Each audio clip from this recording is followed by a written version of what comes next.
Hello,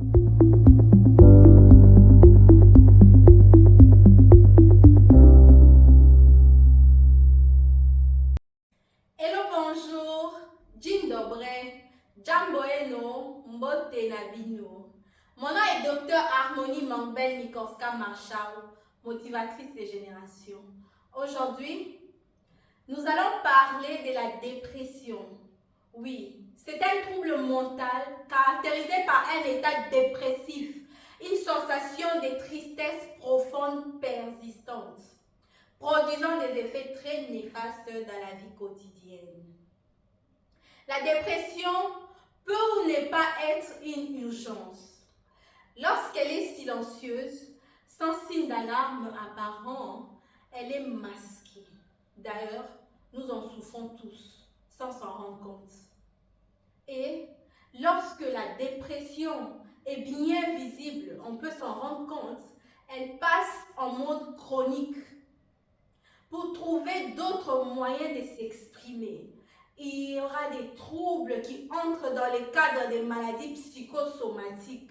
Quand je dis cela, je veux juste dire que la personne va se faire une idée des maladies dans sa tête qui soit à l'origine de sa dépression actuelle.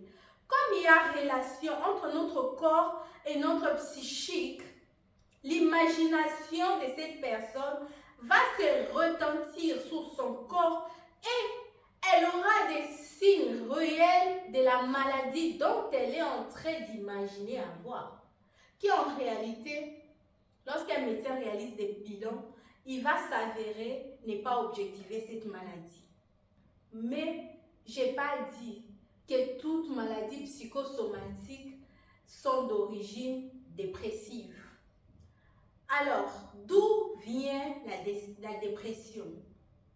C'est souvent une détresse psychologique et sociale, c'est-à-dire un ensemble d'émotions négatives auxquelles nous pouvons faire face de façon persistante et ou répétée, en faisant des excès de colère et des changements brusques d'humeur.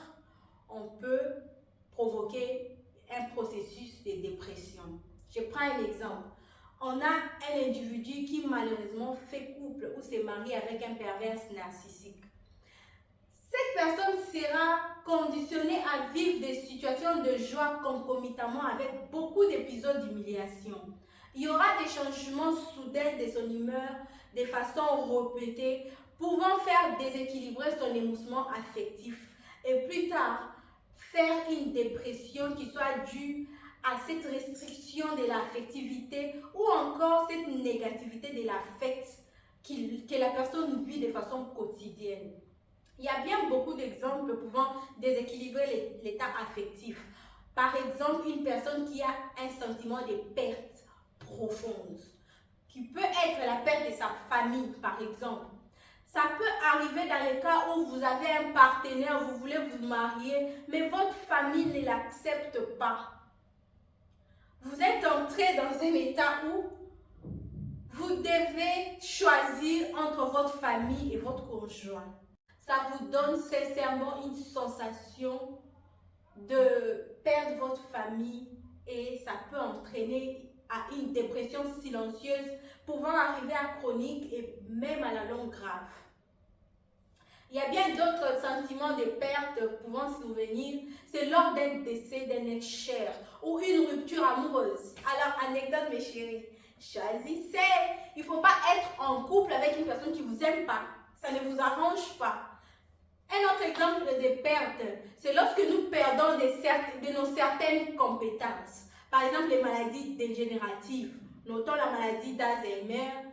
Prochainement, on va en parler. Deuxièmement, il y a la maladie de Parkinson, on en avait parlé, on va en mettre en lien. Cela va faire en sorte que vous sentez que vous êtes tellement triste parce que vous perdez de vos capacités. Cette tristesse profonde peut entraîner à une dépression. Un autre sentiment de perte de santé lorsque nous sommes atteints peut-être par un virus comme les VIH, l'hépatite B. Aussi longtemps qu'on ne nous a pas encore bien expliqué qu'on peut bien vivre heureux avec son virus, mais en suivant certains protocoles et en respectant certains La nouvelle va nous tomber dessus comme un coup de tonnerre sur un ciel serein et on a une sensation de perte. On a l'impression qu'on nous a enlevé notre joie de vivre et cela peut entraîner une dépression. Une autre sensation de perte qui est d'ailleurs objectivée, c'est la perte d'un membre amputé. On se révolte contre la réalité de notre nouvel état. On a une douleur persistante sur le membre amputé qui ne nous quitte pas. Surtout si on n'avait pas été bien accompagné lors du casting avant l'intervention chirurgicale. On fait donc une dépression dans le modèle de Kübler-Ross, on va en parler prochainement, pouvant passer par plusieurs étapes en passant par le déni. Vraiment, la dépression peut aussi arriver avec plusieurs causes liées à des détresses biologiques. Nous signalons ici qu'il n'y a pas de tests biologiques pathognomoniques des troubles dépressifs. C'est-à-dire qu'il n'y a pas encore de tests typiques plaidant uniquement au diagnostic de la maladie, mais il y a au moins 26 marqueurs biologiques ARN nous permettant d'évaluer les degrés de la sévérité de la dépression et le risque de son aggravation. Comment on peut reconnaître que nous sommes en pleine dépression ou un de nos proches? Mes chéris, il existe tout un arsenal de signes ou de symptômes physiques et comportementaux. Nous allons donner une liste, mais qui n'est vraiment pas exhaustive.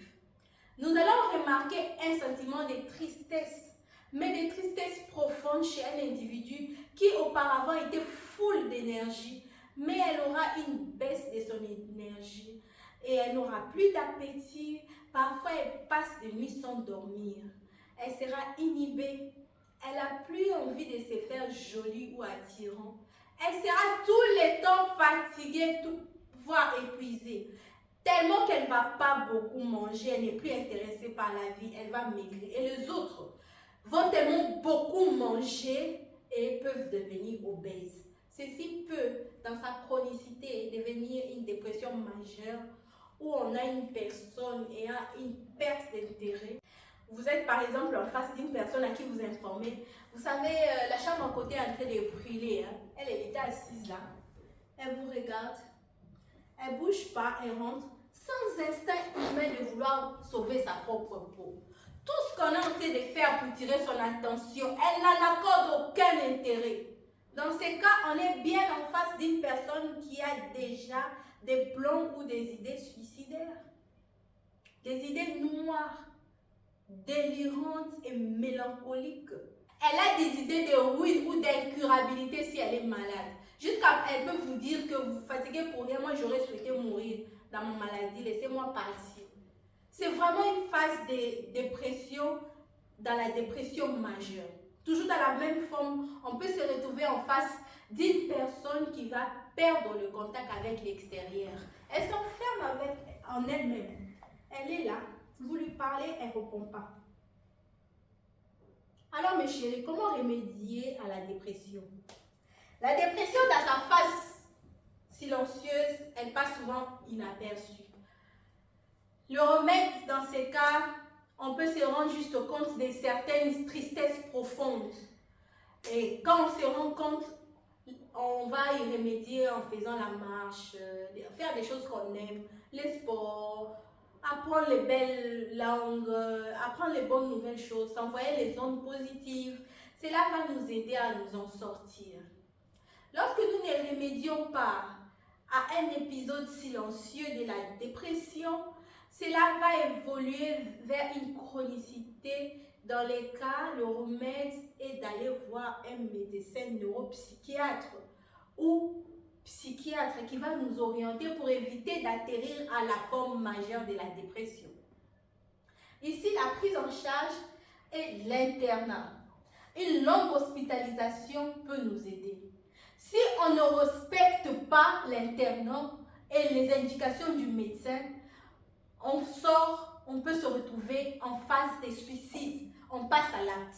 On se suicide et la famille perd. Donc, nous qui sommes autour des personnes qui dépriment, on le sent, il faut bien les suivre avec l'aide des médecins.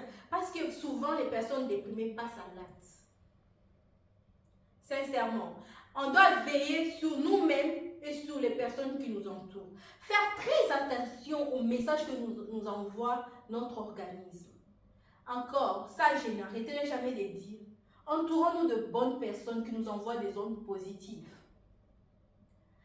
Faisons des bons choix. Et un choix des partenaires, c'est un accompagnement dans la vie.